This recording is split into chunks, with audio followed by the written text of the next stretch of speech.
Après avoir acquis les bases de la technique de pilotage avec la cassette Connaître et piloter son 4x4, ou bien avec un stage animé par notre équipe, vous êtes en droit de vous interroger, mais où pouvons-nous pratiquer le tout-terrain? Une multitude de randonnées et de sites existent sur l'Hexagone et nous vous invitons à découvrir quelques-uns d'entre eux, montrant une variété de reliefs, d'environnements touristiques ou gastronomiques, d'esprits et d'ambiances dans lesquels vous pourrez pratiquer le tout-terrain. Dès votre arrivée au centre de Rochepole, vous comprendrez très vite que la spécialité maison est d'abord et avant tout le trial moto. Malgré cela, le 4x4 ne fait pas figure de parent pauvre, puisque vous pourrez, entre autres, évoluer sur les pistes ayant servi aux sélections du célèbre trophée Camel Montre. Les spécialistes de la discipline ne s'y sont pas trompés, puisque de nombreuses formations loisirs et professionnelles s'effectuent sur le centre. Vous êtes ici dans un pays de grands espaces avec une nature très préservée, très protégée, mais aussi une nature habitée. Et les 4x4 chez nous participent aussi à l'animation de cette nature. On pourrait supposer que dans une nature comme ça, les sports automobiles ou les sports dits d'attraction moteur pourraient être une gêne. Au contraire, nous pensons que lorsqu'il y a une organisation, comme nous la trouvons dans ce secteur avec le centre de Rochepole, une organisation qui va permettre d'éduquer les conducteurs de 4x4 pour le respect de la nature et pour le respect des autres jouisseurs de cette nature, on est dans le droit fil de ce qu'on peut faire pour occuper tout cet espace, pour le rendre agréable aux gens qui veulent venir.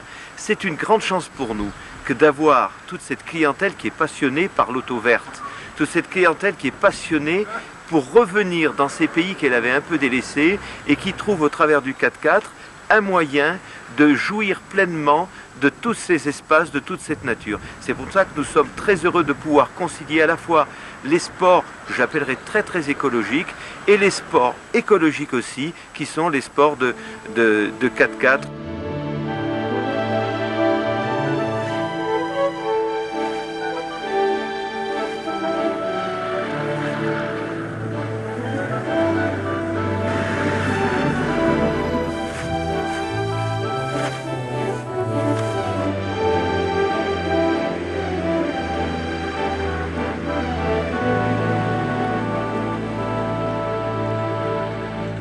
Vous vous trouvez à Rochepole, en Ardèche, en Haute-Ardèche, il ne faut pas confondre avec Vallon-Pont d'Arc, nous sommes à 1100 mètres d'altitude et nos 350 hectares partent de ces 1100 mètres et descendent à 750 mètres.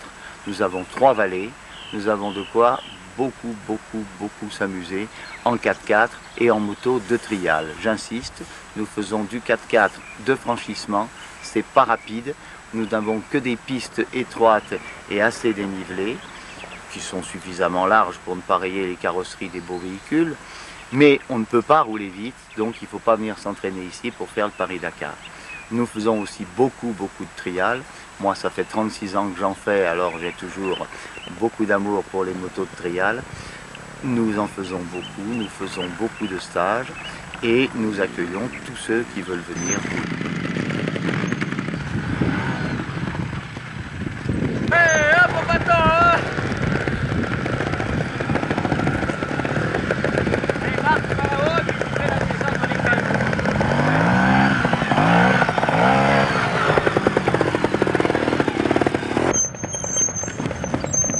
Centre tout-terrain, bonjour. Oui, nous sommes une école de pilotage moto-trial et 4x4. Nous organisons des stages toutes les semaines, toute l'année. Alors la première formule, c'est l'utilisation du terrain. C'est-à-dire que vous venez avec votre moto-trial ou votre 4x4, vous payez 60 francs ou 30 francs pour la journée, on vous donne un plan du terrain et vous pouvez faire ce que vous voulez, où vous voulez, sur tout le terrain.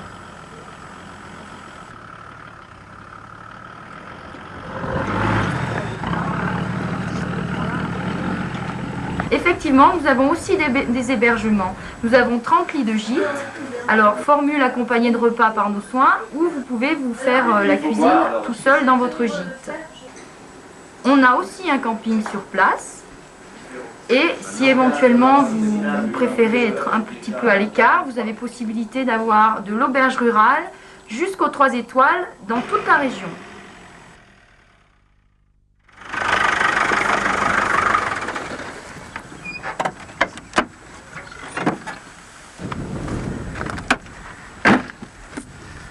Bienvenue aux amateurs de 4x4 et de pratiquants de moto, de toute nature. Voilà, vous êtes ici dans ce centre de Rochepol, en plein cœur de l'Ardèche, dans ces magnifiques paysages de verdure, où vous pouvez pratiquer à loisir votre activité. Ce centre ici, qui est animé par Claude Coutard et toute son équipe, est ici depuis 8 ans environ.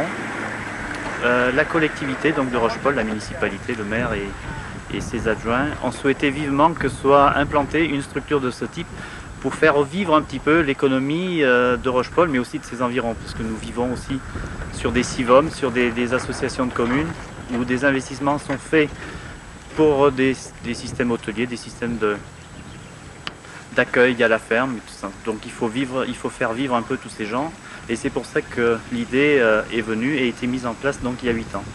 Et je peux vous dire aujourd'hui que je ne regrette surtout pas que cette activité soit là, d'autant plus que un petit peu partout en France, comme partout en France, il y a une déprise de tout ce qui est agricole, et nous sommes dans des zones de pente, et cette activité est tout à fait compatible à ce qu'on peut faire sur ces terrains ici.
Voilà, là, braque plutôt par là. Voilà, maintenant redresse. À gauche. Vas-y, tout à gauche maintenant.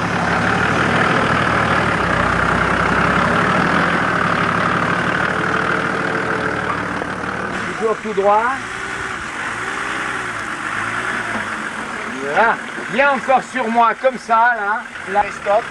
Avant que tu tombes dans le trou. Tu as vu que tu vas descendre une marche là-bas. Hein. Non, tu braques trop. Voilà, comme ça. Voilà, redresse un peu tes roues.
passe le cap de treuil.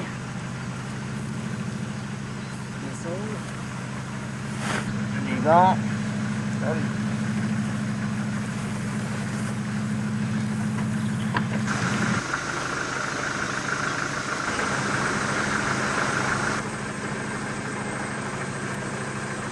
Vas-y avec le moteur parce que...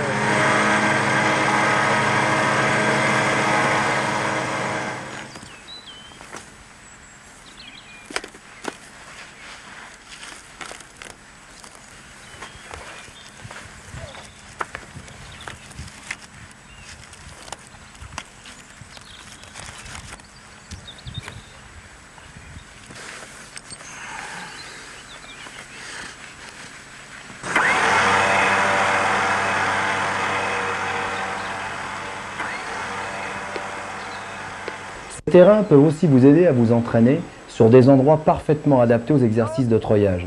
Nous vous rappelons les principaux éléments de sécurité à respecter. Mettez des gants, trouvez un point d'ancrage solide ne risquant pas de détériorer l'environnement, posez un poids mort sur le câble, surtout dans le cas de treuillage sur un brin, déroulez votre câble entièrement après treuillage pour le réenrouler proprement.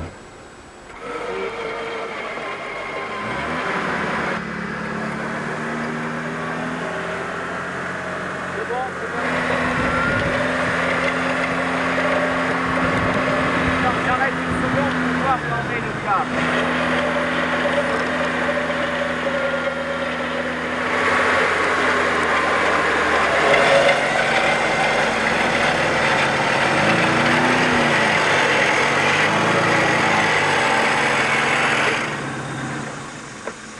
Avance un peu.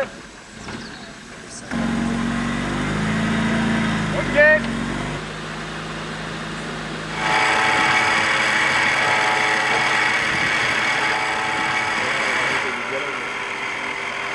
Autrement, quand le câble est... Voilà, quand le câble est pas neuf, ben, il faut faire ce que je fais maintenant. Là. Mieux quand on laisse glisser. Ah, il est pas mal. Là, pour l'approcher, là, voilà, stop. Toujours l'enlever en faisant un petit peu comme ça. Comme nous l'évoquons à la présentation de Pratiquer le 4x4 en France, si les centres tout-terrain sont aujourd'hui relativement nombreux, ils sont aussi très variés quant à leur esprit. À Corcouët, la prédominance est le loisir mécanique. Nous nous trouvons ici dans le centre Grissolande, aux confins de la Loire-Atlantique et de la Vendée. Créé en 1983, ce centre avait pour premier objectif de promouvoir l'utilisation du 4x4 dans la région nantaise. 40 hectares, des kilomètres de pistes, des gués, des pentes, des devers, tous les ingrédients sont là pour l'amateur comme le professionnel. En 1993, et donc en parallèle à l'activité tout-terrain, Jean et moi-même nous sommes associés pour développer d'autres activités, comme le quad que vous aurez l'occasion de pratiquer en randonnée avec un moniteur, sur les mêmes pistes que les véhicules 4x4.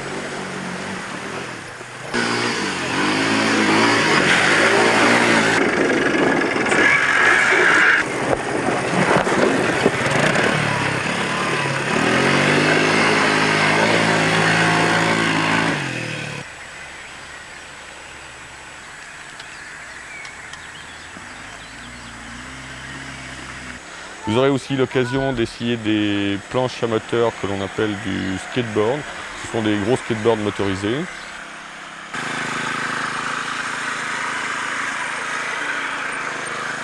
Vous pourrez faire aussi du kart bitume et vous rencontrerez donc dans le centre plein de possibilités aussi comme le VTT ou d'autres activités parfois.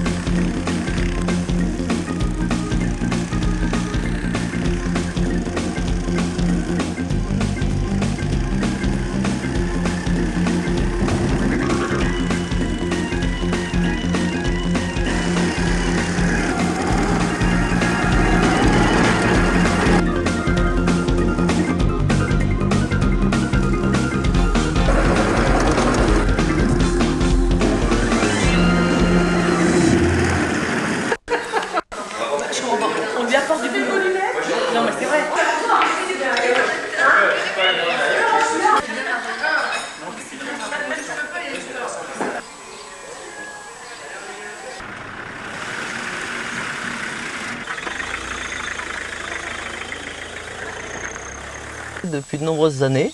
On utilise le centre de Grissoland à des fins commerciales, d'une part dans la promotion de nos véhicules pour les clients potentiels, et d'autre part afin de leur donner des bribes d'informations de manière à leur permettre de faire évoluer leur Land Rover dans les meilleures conditions lorsqu'ils se retrouvent tout seuls.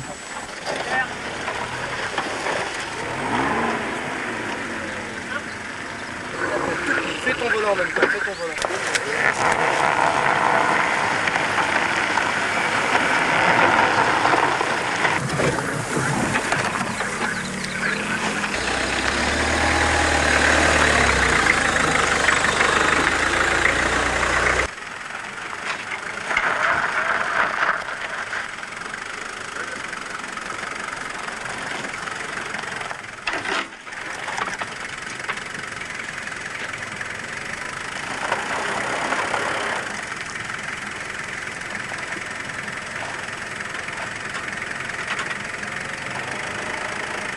Que la plupart du temps, effectivement, nous sommes sur les routes.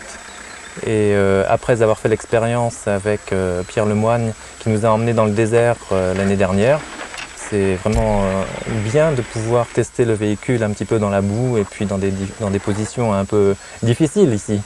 C'est assez surprenant. Non, effectivement, tant qu'on n'a pas essayé, je crois qu'on ne se rend pas compte des endroits par où on peut passer réellement.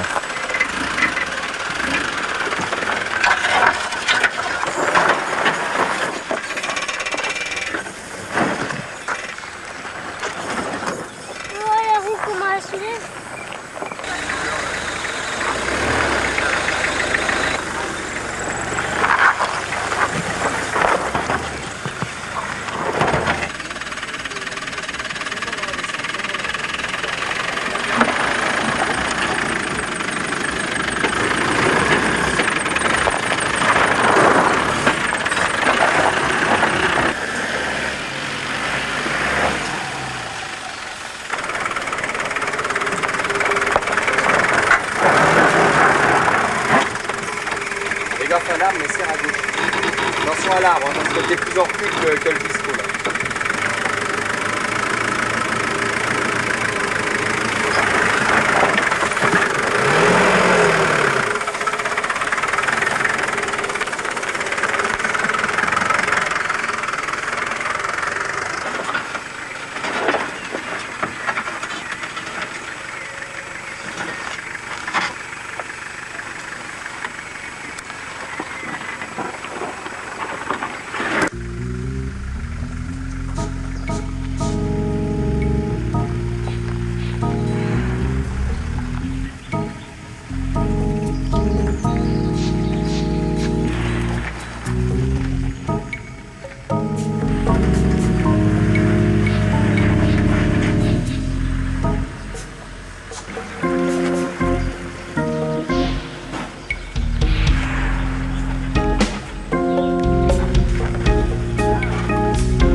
Comme expliqué précédemment sur une autre cassette, à la fin d'une randonnée ou à la fin d'un stage, il est toujours important de nettoyer le véhicule.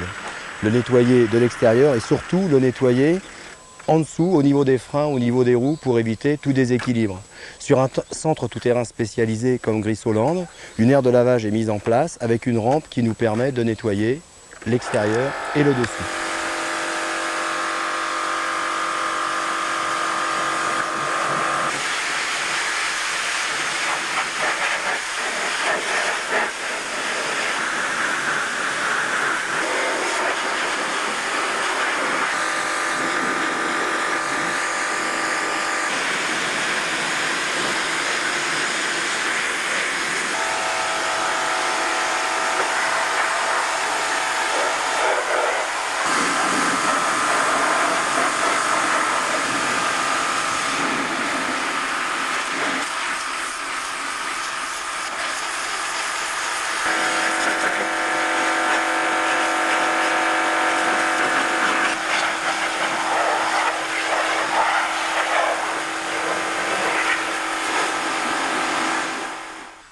Sur ce centre, la restauration peut être effectuée sur place.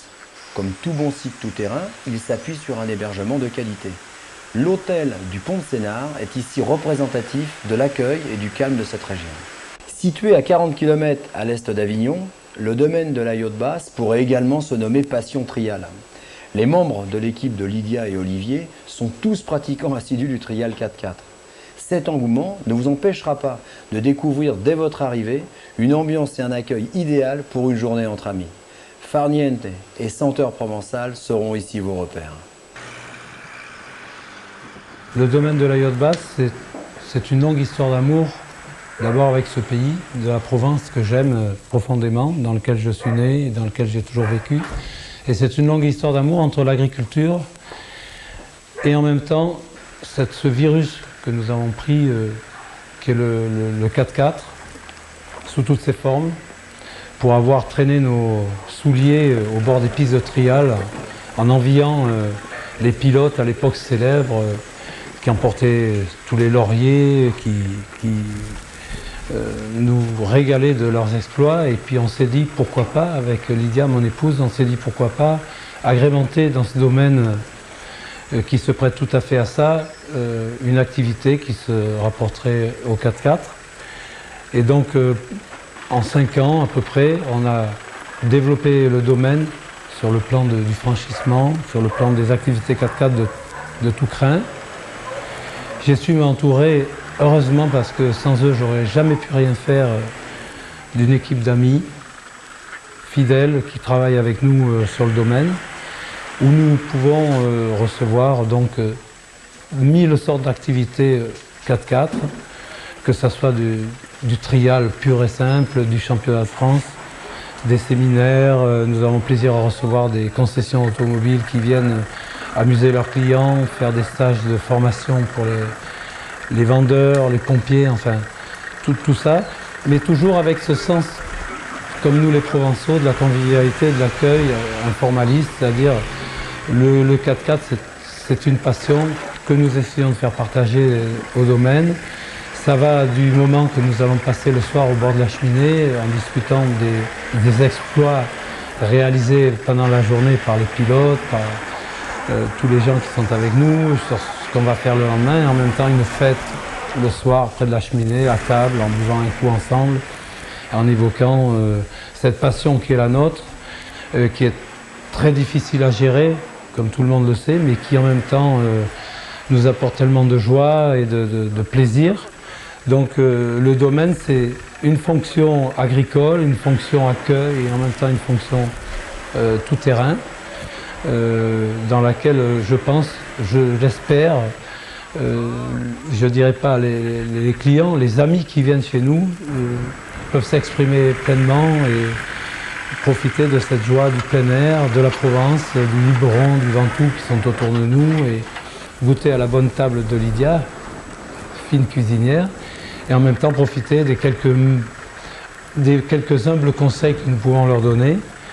Et cela avec toute la gentillesse et la convivialité que nous pouvons leur donner.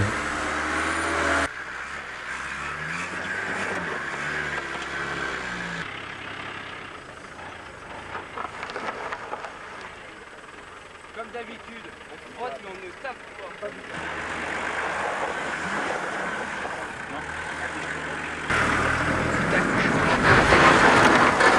Reste à gauche, reste à gauche.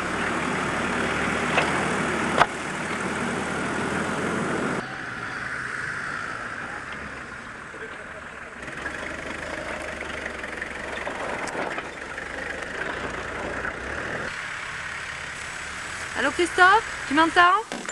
Très bien. Bon, on est en haut de la butte du Cade, au bout du domaine. On est arrêté, il faut débrancher un petit peu, débroussailler et couper un petit arbre. Tu viens nous rejoindre? Ok, bien reçu. On arrive avec le matériel, tronçonneuse et débroussailleuse, d'accord. Ok.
il peut paraître un petit peu excessif de prendre de telles précautions en direction de véhicules tout-terrain avant de passer dans un endroit serré comme ça, mais autant le plaisir de la conduite en tout-terrain, c'est de réaliser de beaux franchissements, de profiter pleinement des capacités des véhicules. Jamais personne n'y a trouvé plaisir, à l'inverse, à avoir son véhicule rayé inutilement par des ronces ou des branches. Le marché du 4x4 a évolué, les utilisateurs aussi, et aujourd'hui beaucoup de propriétaires de 4x4 ont des véhicules qui sont aussi leur voiture de tous les jours, et à la fin de la randonnée, repartir avec une voiture inutilement rayée, c'est plutôt décevant. Ça, il ne faut surtout pas. On garde, on passe des difficultés importantes comme on a pu en voir au cours de notre randonnée, mais le gratuit, l'inutile, on essaye de le supprimer.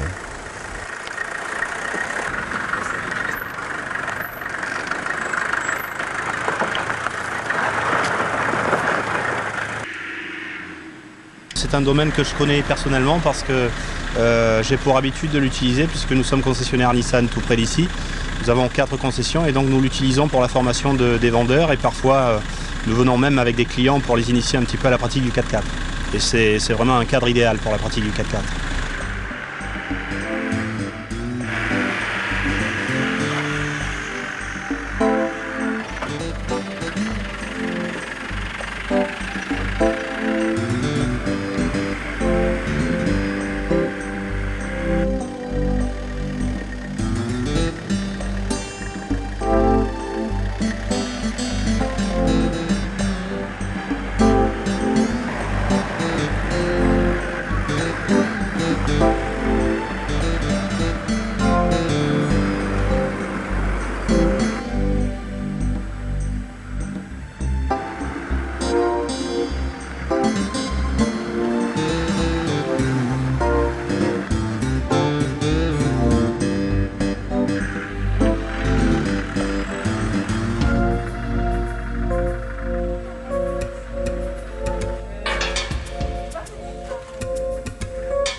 Génial.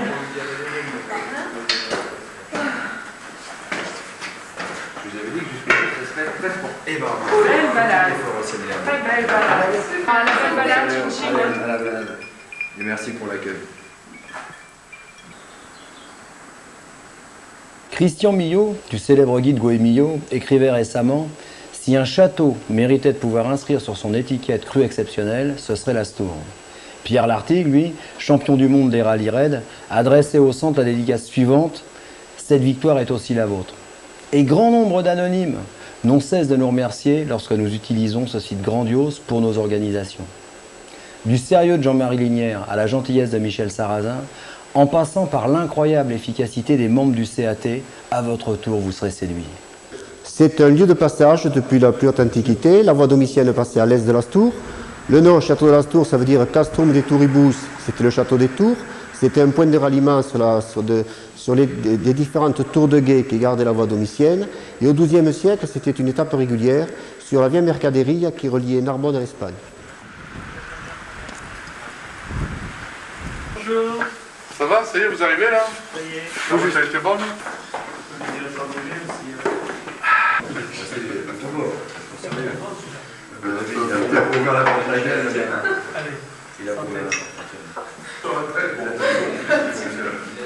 Le domaine était essentiellement une exploitation viticole unique dans son système, car il s'agit d'un centre d'aide par le travail, et unique par son terroir, parce que le vignoble est formé d'un ensemble de terrasses qui partent de 30 mètres pour arriver à 300 mètres d'altitude. 130 hectares de vignes situés sur 700 hectares de garrigues. Le domaine est exploité et géré par un centre d'aide par le travail, c'est-à-dire une entreprise qui permet à des personnes handicapées mentales d'avoir un travail correctement rémunéré tout en leur procurant le soutien médico-social. C'est toute cette garrigue et la situation exceptionnelle, etc., ce qui nous a permis de mettre en place une école de pilotage. Il nous a permis également de mettre en place des pistes d'essai tout-terrain qui sont uniques actuellement en Europe, sur lesquelles viennent s'entraîner les écuries du monde entier, puisque nous avons 80 km de pistes. Mais je crois que ce qui est le plus exceptionnel, le plus intéressant, c'est à travers le dénivelé de 30 à 300 mètres d'altitude, des paysages superbes, des tourbières extrêmement escarpées, les vallons profonds, que l'on peut mettre en place une école de franchissement dans un site vraiment très beau. Alors, l'intérêt de ce site, c'est aussi d'être un centre d'aide par le travail, qui, je pense, dans sa conception est unique en France, puisque ce sont les personnes handicapées mentales qui cultivent la vigne depuis la plantation jusqu'à la vente auprès des consommateurs, mais qui s'occupent également des pistes, puisqu'ils s'occupent de la sécurité sur les pistes, et qui s'occupe également d'un restaurant, table d'hôte et de l'accueil, puisque nous avons développé sur le site une table d'hôte donc, et des chambres. Et qui s'occupe également d'animer des concerts, d'organiser des concerts, des expositions, puisque régulièrement nous avons des concerts et des expositions à la cave ou autour du domaine.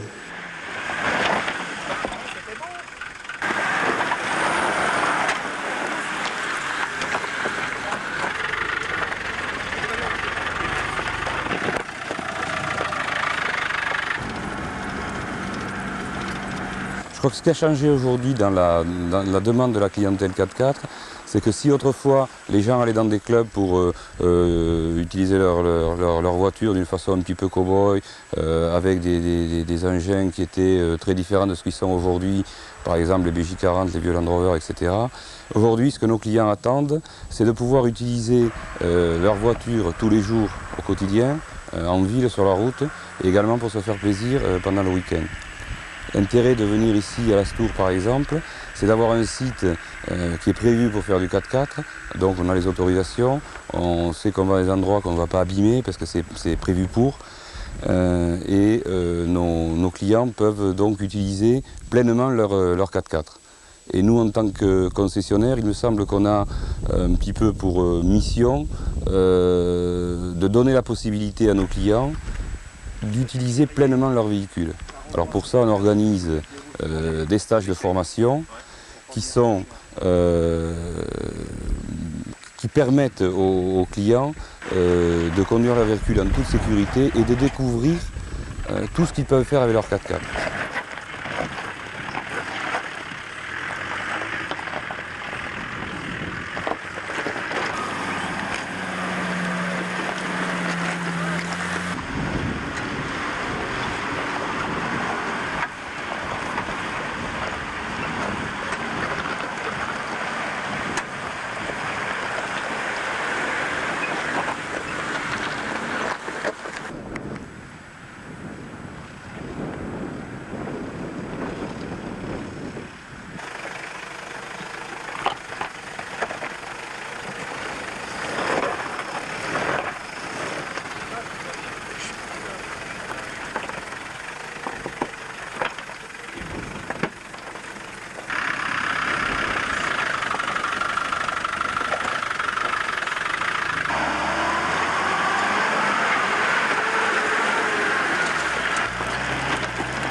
Le domaine de l'Astour, pour moi, il a de nombreux avantages. Il rassemble un petit peu, je dirais, tout ce qu'on peut rêver de trouver sur un tel domaine.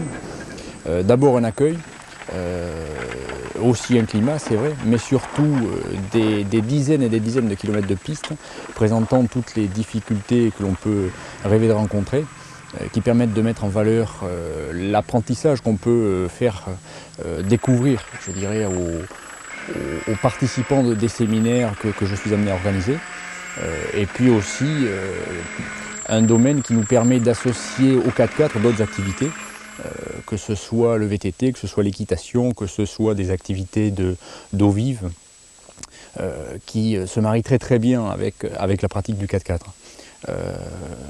Le domaine, c'est aussi, donc, ce que je disais, un accueil formidable, des gens qui sont à notre écoute, qui sont aussi à l'écoute de nos clients et qui repartent toujours d'ici extrêmement heureux d'avoir découvert cette région. C'est une variété de pistes et de difficultés qui nous permettent de faire découvrir l'activité du 4x4 à des gens qui finalement l'ignoraient complètement dans la plupart des cas et qui en un minimum de temps découvrent à la fois le franchissement, à la fois parfois la conduite sur des pistes plus roulantes, découvrent la beauté des paysages que l'on peut découvrir avec ces véhicules, que l'on peut approcher, découvrent un formidable moyen de déplacement et un formidable moyen d'accès à d'autres activités que le 4x4, activités que j'évoquais tout à l'heure.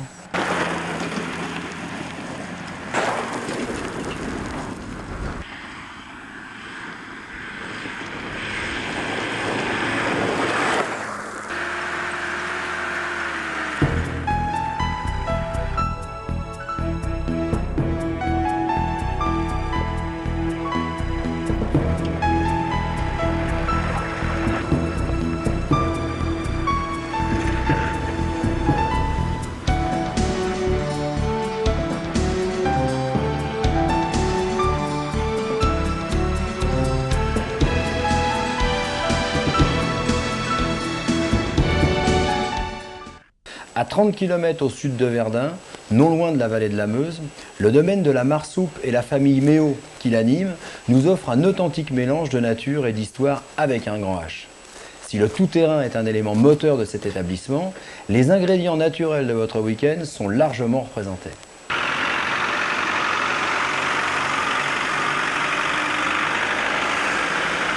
Nous sommes ici à Marsoupe, c'est un terrain de prédilection pour le 4x4. On y a trouvé toutes les difficultés qu'on peut rencontrer donc en tout terrain de nature. Évidemment, il ne s'agit pas de partir dans les mêmes conditions, ni dans le même usage. Ici, on y vient pour apprendre les techniques de franchissement. Une fois qu'on les a aperçues, bien enregistrées, il ne s'agira pas non plus de courir dans la nature avec son apprentissage fait et dévaler les pentes comme on les dévale ici. Beaucoup de personnes qui pratiquent le 4x4 ne font pas la différence entre un terrain réservé spécialement et d'autres sites qu'on rencontre en promenade découverte qui ne permettent pas justement des excentricités comme on peut se permettre ici.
La main à la pâte, mon beau-frère fabrique le pain, ma sœur participe aussi à l'élaboration du pain, maman fait ses gâteaux, ses tartes, tout est maison. On a un super jardin avec des arbres fruitiers, on cultive les framboises, les fraises, on fait nos confitures, on a aussi on fait aussi le miel.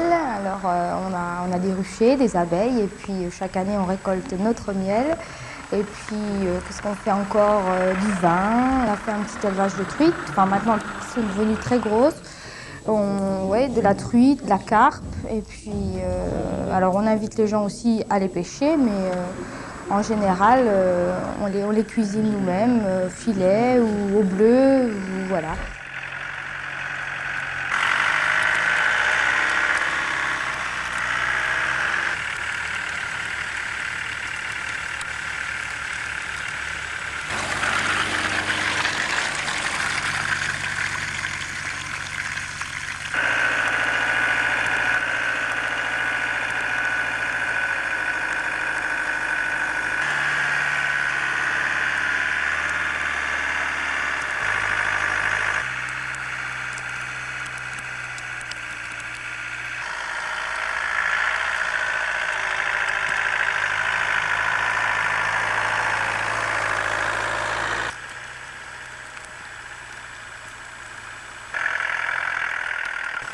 C'était des pièces qui avaient 20 ans à peu près, hein, des pièces de bange qui n'avaient pas beaucoup de portée, qui se faisaient repérer tout de suite, parce qu'ils tiraient avec de la poudre noire, des obus qui n'étaient pas tellement performants, alors que les Allemands, eux, tiraient beaucoup plus loin et n'étaient pas accessibles au coup de ce fort-là. Et comme les canons étaient sur les superstructures, la première journée, les canons étaient complètement hors d'usage. Les fantassins français et les artilleurs se sont enterrés dans ce fort et ont subi un bombardement de 3 jours. 11 000 obus.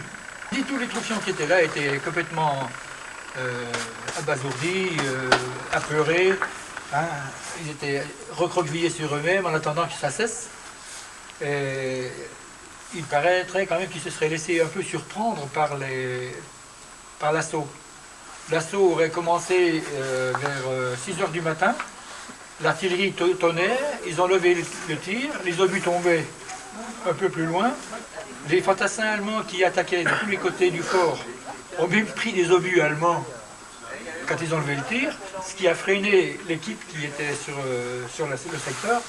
Et les autres, au bout de 3 heures de combat, ont réussi à obtenir la capitulation des Français. Et ils avaient une tôle émaillée, inclinée à 45 degrés, qui renvoyait, ça faisait un déflecteur pour envoyer la lumière ici, la lumière du jour. Et toutes les portes des poudrières étaient gondées avec du bronze, pour éviter aussi les étincelles. Nous venons de voir que pratiquer le 4x4 en France sur des centres adaptés, seul ou entre amis, c'est un peu faire son programme à la carte. Participer à une grande randonnée, c'est choisir un menu. Il en existe de plus en moins épicés. L'édition du Raid du Malgré Tout, premier exemple de la sélection que nous vous présentons, était des plus relevés.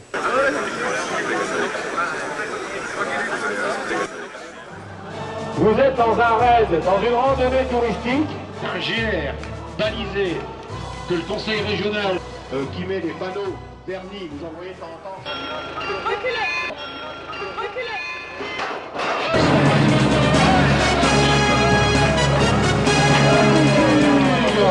J'ai pas peur du tout. Je voudrais vomir, c'est tout.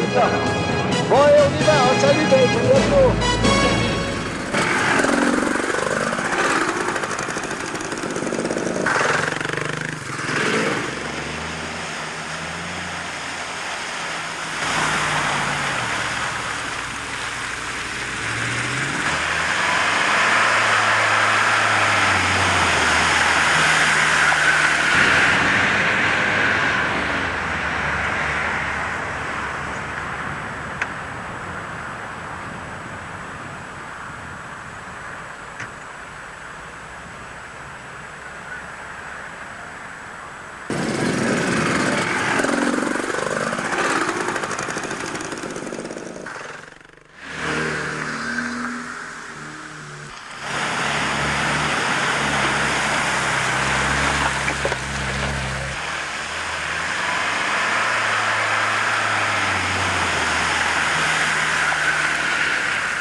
n'a pas le temps de calculer.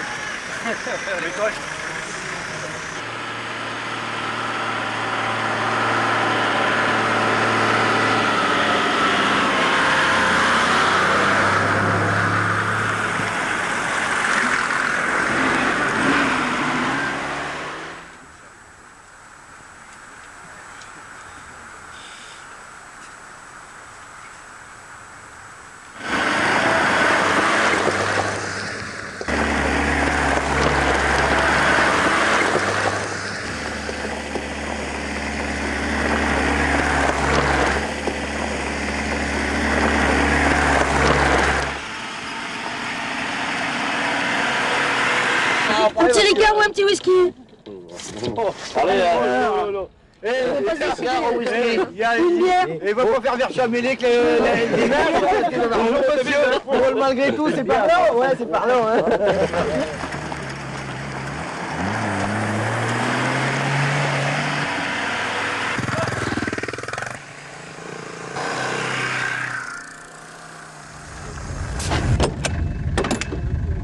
Que ne fait perdre des points. Hein. Ah, mais si jamais on a perdu un point, on vous pousse. Un point, c'est rien. Chacun son tour. Moi je dis Dieu.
Il y a des gens qui l'ont déjà fait, mais si c'est pour vous y aller directement, vous prenez l'autoroute, Orléans, c'est tout pareil. Il n'y a pas de malin, il y en a beaucoup. Voilà. On pourrait demander à ce qu'on vienne nous embrasser quand même le matin quand on va nous embrasser. Voulez-vous souvent regardez bien les questions, les questions.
Vas-y, accélère.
Le son. Dernière étape avec le numéro 2, le numéro 3, le numéro 4, le numéro 5, le numéro 6.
Ouais, d'accord.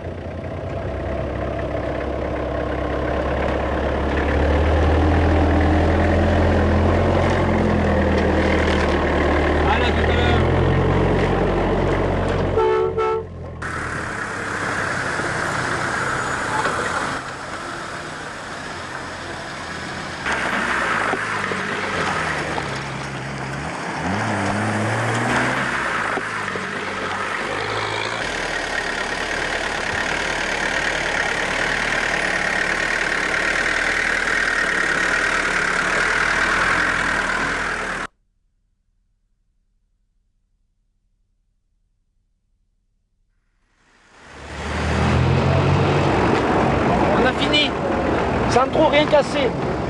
Non, non, mais moi dans l'ensemble ça s'est vraiment bien passé. Je suis content.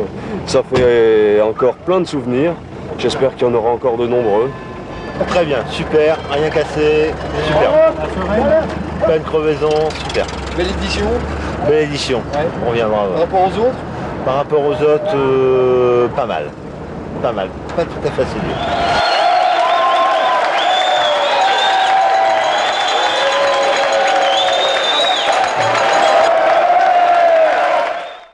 En 1977, Philippe Jambert, avec un groupe d'amis, fait naître la première croisière blanche dans le massif du Vercors. Les années suivantes vont voir l'inscription de plus en plus d'adeptes et d'amoureux d'une formule déjà bien rodée.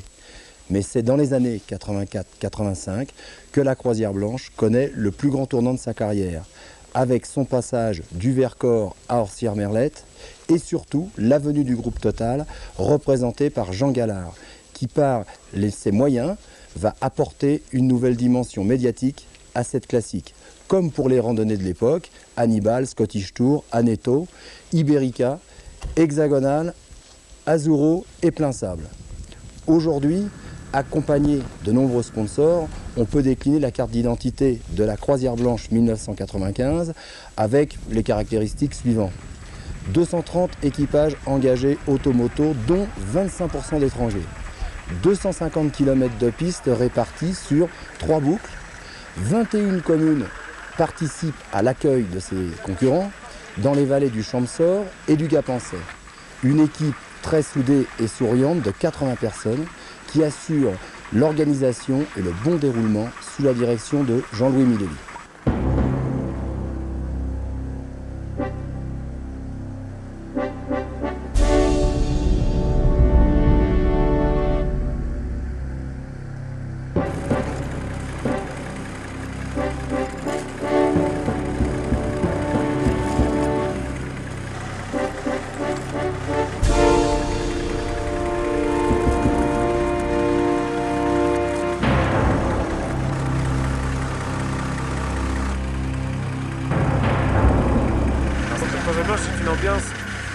peu spécial, c'est tout le monde ensemble qui vient, qui se retrouve sur ces circuits, dans cette grande manifestation qui est aussi une concentration de 4x4. Et les meilleurs apprendront aux néophytes à passer partout. C'est l'entraide que l'on aime au grand honneur et ils savent le faire. Chaque année, on a des nouveaux qui découvrent ça, ils se font des copains, et ils partent avec eux et puis au bout de 3 jours, ils passent partout et ils sont heureux. Que ça se passe bien et bonne journée.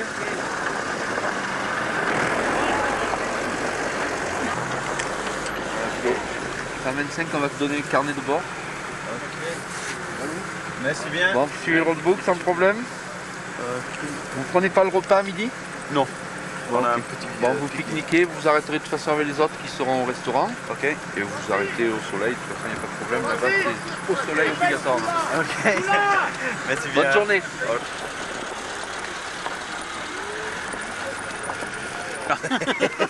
Non mais tu l'as vu, il dormait là, j'ai vu, il dormait.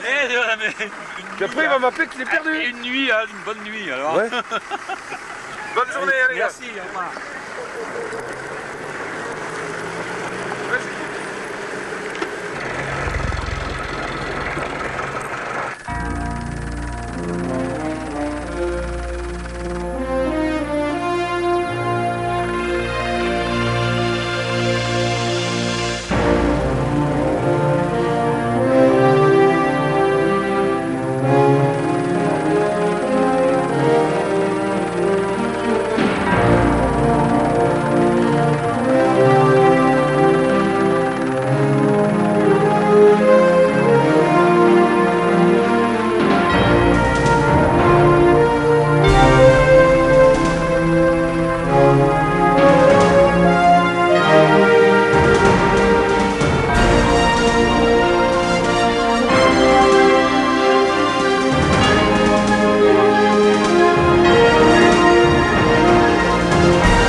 Au lever du soleil ce matin, c'était le paradis sur Terre.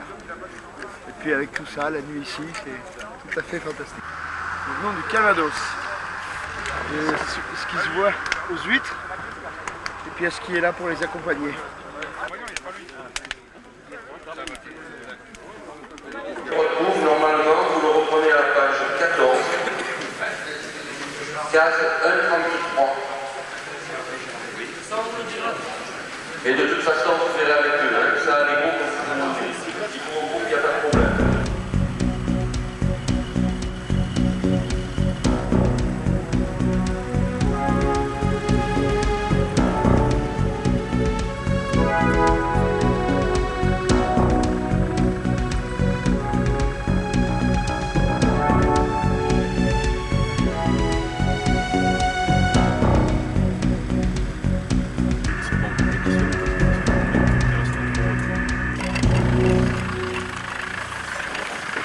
Reprends-toi.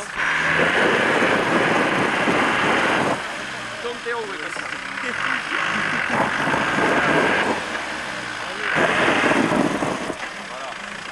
Par petits coups, hein.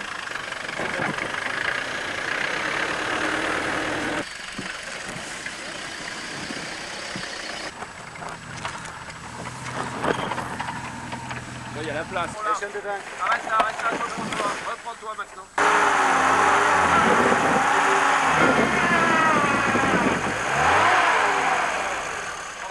Ça va être joli les photos. Ça va être des belles photos. Attention à vous.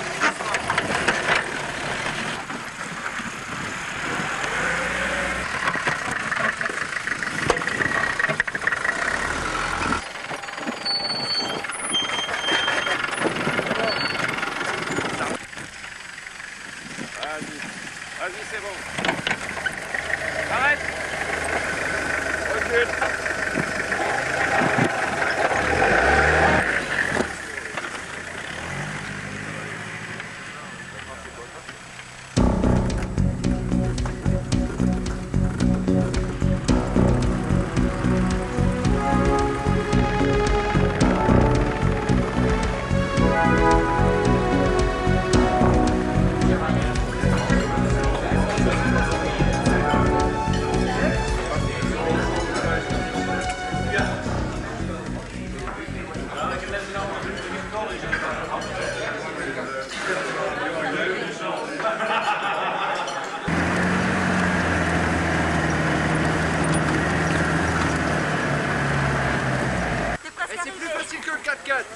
pas sur les pistes. Il y en a d'autres qui viennent. Voilà. tombé, non? Tu pas tombé?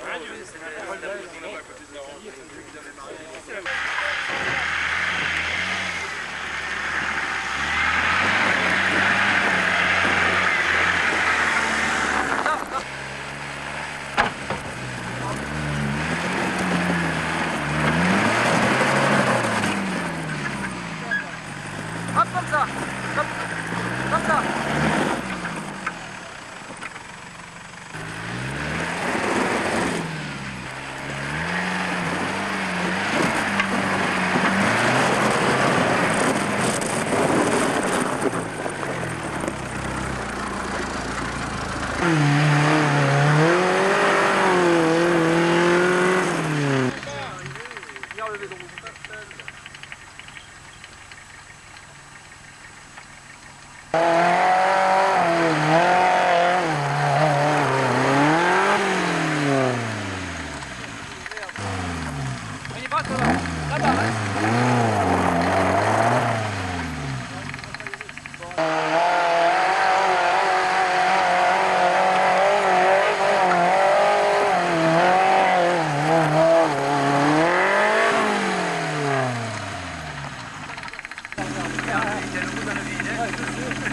Viens la change.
À l'extérieur, à dormir sous les tentes pour le groupe RED, donc ils sont totalement très en forme.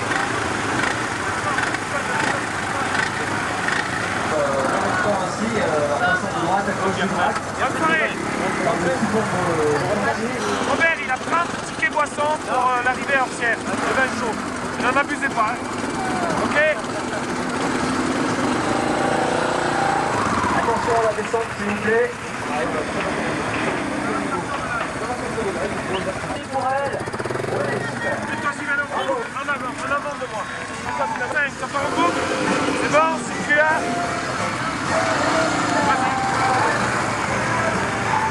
Pilote de la montée sur le podium. Après, ça va être moins facile de faire des simulations.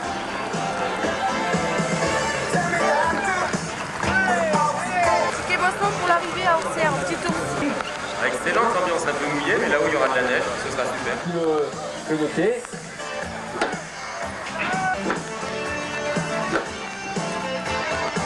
On fait une peur, on ne les prend pas. Lui, il sourire qui vient jusqu'aux oreilles. La peur, on est tout à fait sympathique. Et toujours souriant.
Oui.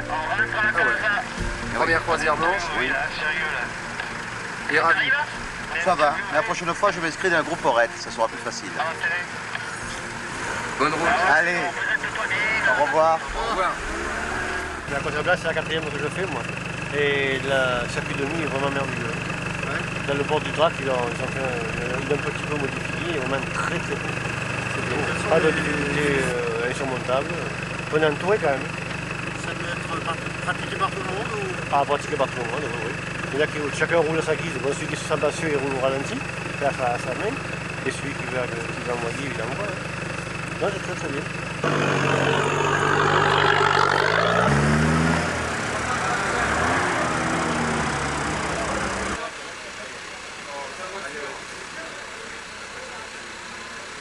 Ils viennent de gagner la dernière spéciale ici au Petit Tour. Oui, mesdames, c'est bon, il y a du monde, il y a bien du monde à prendre.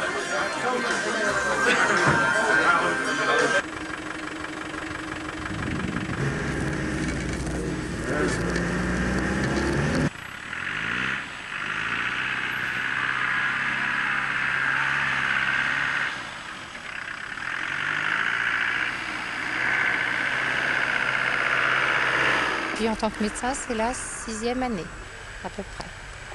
Il y a peu de gros accidents, Dieu merci. Il y a beaucoup de ce qu'on appelle la bobologie, c'est-à-dire des doigts abîmés, des tendinites beaucoup chez les motards, qui forcent beaucoup sur leurs chevilles et sur leurs poignets. Il y a quelques bras cassés parce que ça glisse. Il y a eu quelques gros accidents, mais sans grande gravité. C'est très grave pour les véhicules, c'est beaucoup moins grave pour les bonhommes, ce qui est quand même une bonne chose. C'est jouable pour les gens débutants parce qu'en fait, ils sont très bien encadrés. C'est pas le Paris-Dakar, c'est pas une course, c'est une promenade. Donc on prend le temps de regarder, on prend le temps de photographier, on prend le temps de prendre des renseignements sur les plus vieux, sur les vétérans qui ne demandent pas mieux, qui sont très contents de donner leurs conseils. Donc je crois qu'un débutant qui connaît bien sa voiture peut venir sans problème.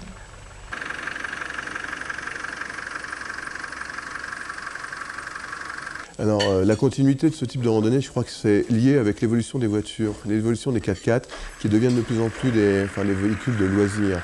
Donc il est certain que des randonnées très difficiles et très hard auront toujours un noyau de pur et dur, hein, avec des véhicules tels que des BJ, etc. Mais l'évolution actuelle du marché est telle qu'il faut à la fois lier le plaisir, la découverte d'une région, sans systématiquement remettre du franchissement. Je veux dire que les noyaux purs et durs auront leur propre randonnée, mais je crois que ce qui va se développer, c'est pour les nouveaux acquéreurs, les nouveaux propriétaires de ces nouveaux véhicules. Donc un petit peu plus soft.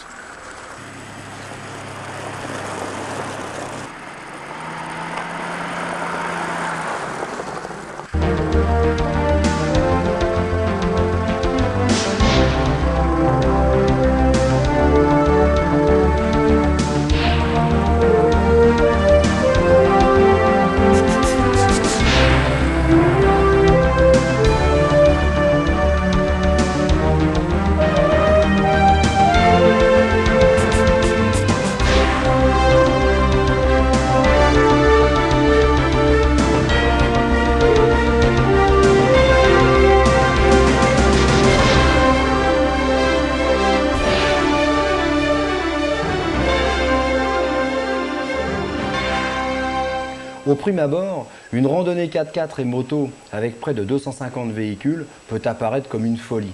Mais l'Odyssée verte nous démontre ici qu'une organisation sérieuse et bien rodée peut parfaitement en maîtriser tous les paramètres pour le plus grand plaisir des participants. Nous avons testé pour vous l'édition 1995. Ah, important, vous saviez vous que Dieu avait l'accent ?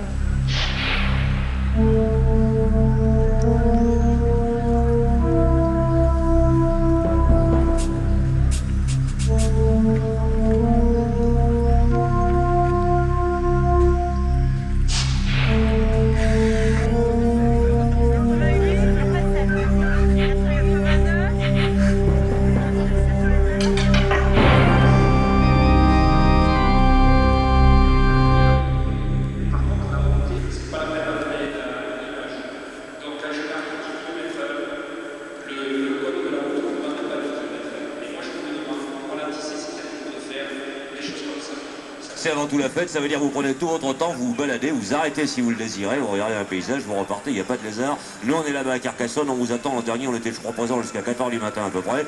On vous attend, tranquillou, on a du café, on a le reste aussi d'ailleurs. Et que Toulouse et la nature, ça va aussi ensemble. La preuve ces arbres, la preuve 1000 jardins, et la preuve que vous soyez tous là pour défendre un petit peu notre image, au moins le temps de votre départ et passage à Toulouse. Donc je vous souhaite à tous bonne chance et merci Monsieur le Président. Merci. Attendez, laissez un peu d'espace.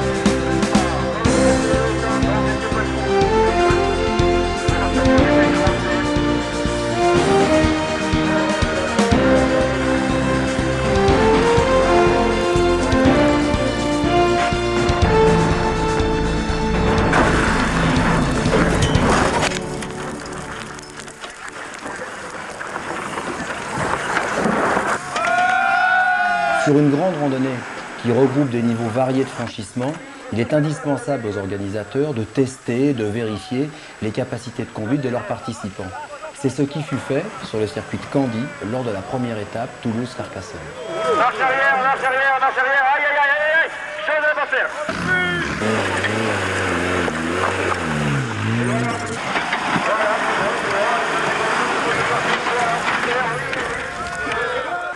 L'intérêt de cette Odyssée verte, bien entendu, est de faire découvrir un petit peu à tout le monde, chaque jour, un thème différent, et ce pendant ce long week-end de l'Ascension. Nous avons choisi de partir de Toulouse pour aller rejoindre Barcelone à travers des chemins, je précise, c'est important, des chemins ouverts à la circulation publique et qui traversent des contrées tous les jours différents. Alors le premier jour, nous avions décidé de choisir de partir de Toulouse pour rejoindre Carcassonne. Et nous avons traversé tous les contreforts de la Montagne Noire pour rejoindre Carcassonne à travers les routes du Pastel.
Bonne route, respectez ces consignes, sortez tranquille.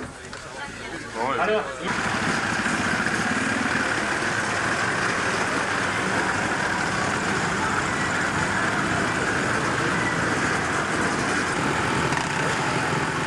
Le troisième jour sera un petit peu plus poétique puisque nous allons partir sur la trace de Pablo Casals et de Salvador Dali pour aller rejoindre Cadaqués. Là, nous nous élèverons et borderons tout le Canigou, redescendrons par les Alberts et vous en verrez de très belles images. Et nous arriverons donc à Cadaqués, qui est à la pointe du Cap Creus et qui évidemment est le dernier point extrême des Pyrénées.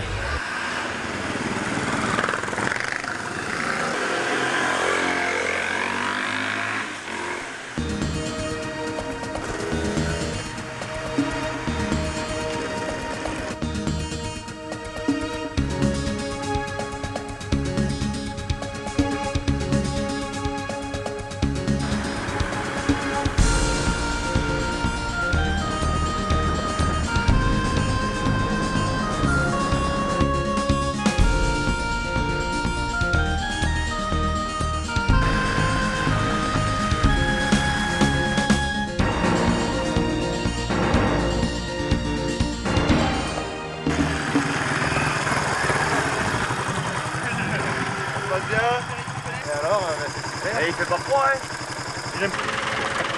C'est le Benoît.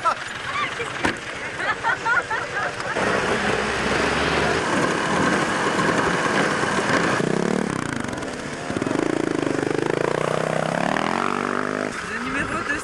216. Ça va, ça se passe bien? Très bien. Ça va pour l'instant.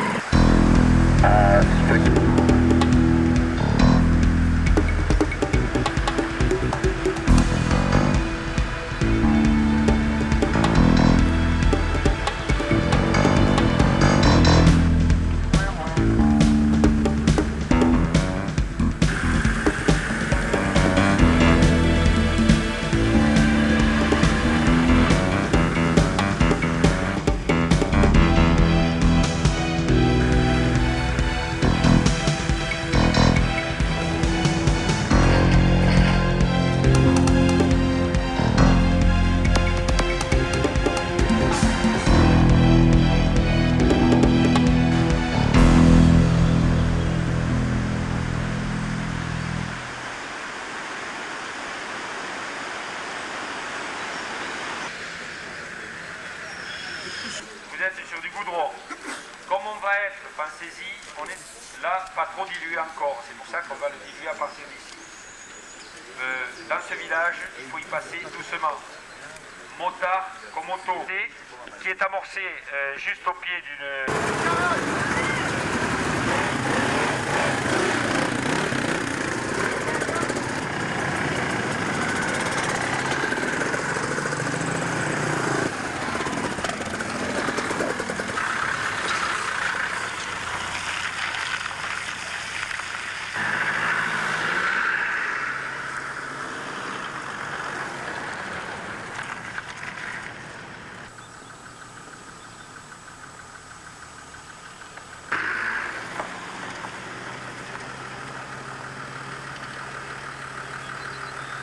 Les pointages.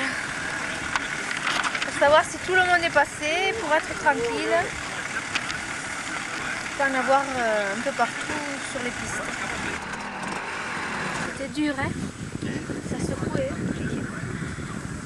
Nous, on a cassé l'amortisseur. L'organisation est bien. On espère que la cuisine va être bonne, là où on va pour manger.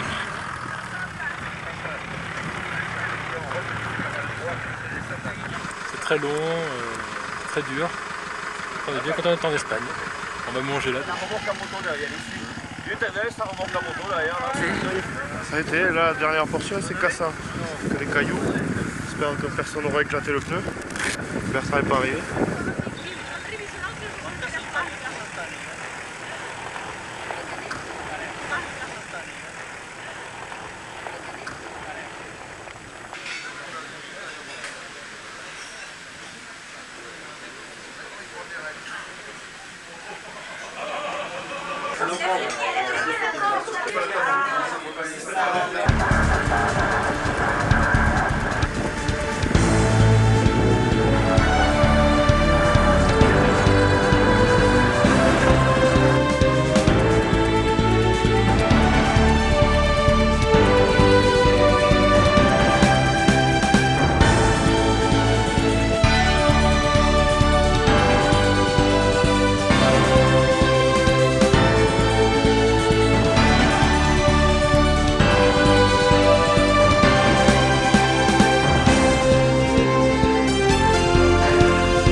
Oui, hier il y a eu quelques petits problèmes.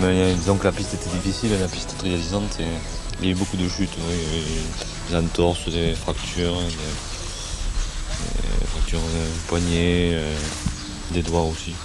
Enfin, globalement, il n'y a pas eu de grosses casses, c'est le principal. Que des petits bobos. Et vu le plaisir que ça procure, ça raide, je pense que c'est pas méchant. Et on est 6 médecins, on est équipés, je veux dire. Et tous les petits bobos, on les arrange, c'est pas un problème.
Une petite chute dans un virage.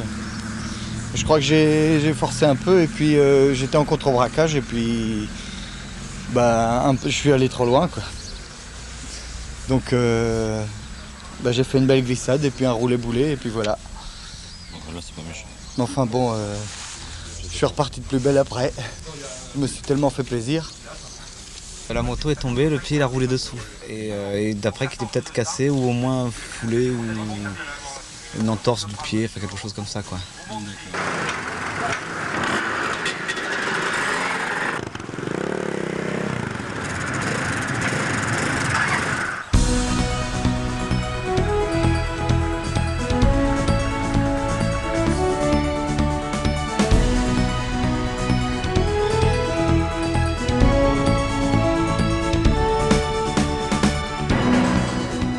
Donc c'est très intéressant d'être proche de la clientèle. Je crois que il est très important pour nous de bien la connaître sur le terrain et pas seulement à notre bureau avec des études statistiques. Donc là on arrive bien à percevoir ses motivations, connaître ses besoins et être très proche d'elle. Et je crois que c'est ce qui fait les clés de réussite d'une marque. L'organisation est très bonne, bon, tout est bien cadré. Je crois que chacun peut évoluer à son rythme sans aucune difficulté. Donc c'est vraiment du loisir, de la découverte, du paysage. On reste dans l'esprit du vrai 4x4. Nous ne sommes pas là pour faire un rallye, nous sommes là pour découvrir, pour se balader dans une ambiance conviviale et chaleureuse. Donc là c'est comme ça qu'on entend le 4x4.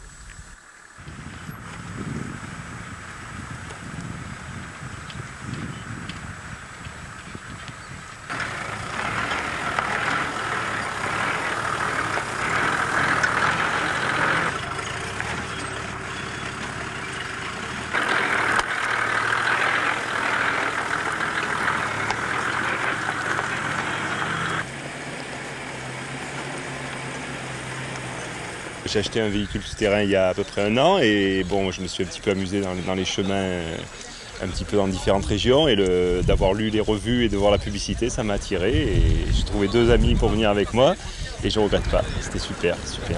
À la fois pour progresser en tout-terrain parce que sur 1000 km on a le temps de se familiariser à la conduite et puis la diversité des paysages, à tout niveau, la sympathie de tout le monde, quoi. C'était super. Aucun défaut, aucune reproche. Les moments forts, ça a été, je pense, les parties un peu difficiles, quoi, les trials, parce qu'en étant un petit peu novice et se lançant avec un véhicule dans des parties un peu difficiles, on a toujours un petit peu l'angoisse et puis on s'aperçoit que ça passait bien. Mais je pense que c'est une bonne méthode pour progresser un petit peu en tout terrain, parce que sur la distance, on a quand même le temps de voir pas mal de choses je crois que j'ai beaucoup appris, quoi, finalement. Puis il y a des conseils permanents, puisqu'il y a une école de pilotage qui est présente, il y a les conseils de gens qui ont le niveau, et si on écoute, on apprend beaucoup, je crois. On questionne un petit peu, et tout le monde est là pour répondre, ça c'est très bien.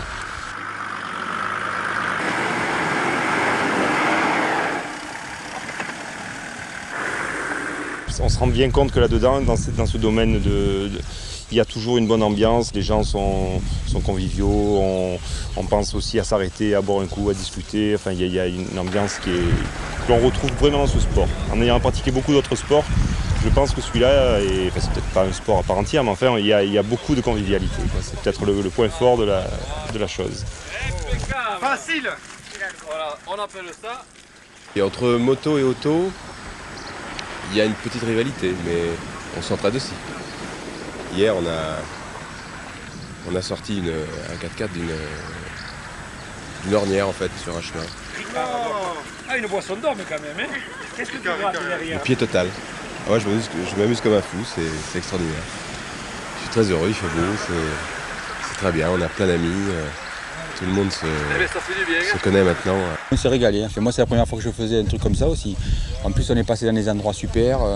Moi qui connais un petit peu les Pyrénées, puisque j'ai de la famille dans les Pyrénées, j'ai vu des paysages que j'avais jamais eu l'occasion de voir autrement, quoi. Et on a découvert des paysages superbes, quoi. C'est vraiment fantastique. Nous longerons toute la côte par les Garroches, l'Empourdagne et autres, pour rejoindre le terme de notre étape, qui est Barcelone, la ville olympique, la dernière ville olympique, qui nous accueille chaque année et avec laquelle nous avons beaucoup d'affinités. Cette manifestation est ouverte à tous, elle est faite pour la découverte. Le concept est de partir d'une grande ville pour aller à une autre et surtout de faire voir que l'aventure existe aux portes de notre cité. Très près de nous, il y a des choses magnifiques, il ne faut pas aller les chercher au bout du monde, on les a là. Il suffit d'être un petit peu organisé, un petit peu motivé et un petit clin d'œil. À bientôt et à l'année prochaine.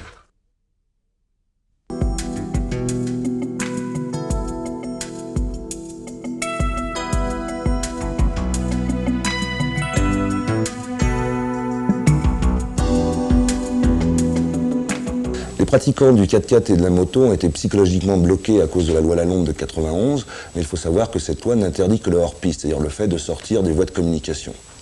Alors les gens peuvent, qu'ils soient à pied, à cheval ou en voiture, utiliser ces chemins, et la seule façon pour eux de reconnaître ceux qu'ils peuvent emprunter de ceux qu'ils ne doivent pas emprunter, c'est très simple, c'est en respectant les panneaux réglementaires qui doivent être à l'entrée de ces chemins. S'il n'y a pas de panneaux, c'est que le chemin est ouvert à la circulation publique, ce qui est le cas en France de 90% des chemins.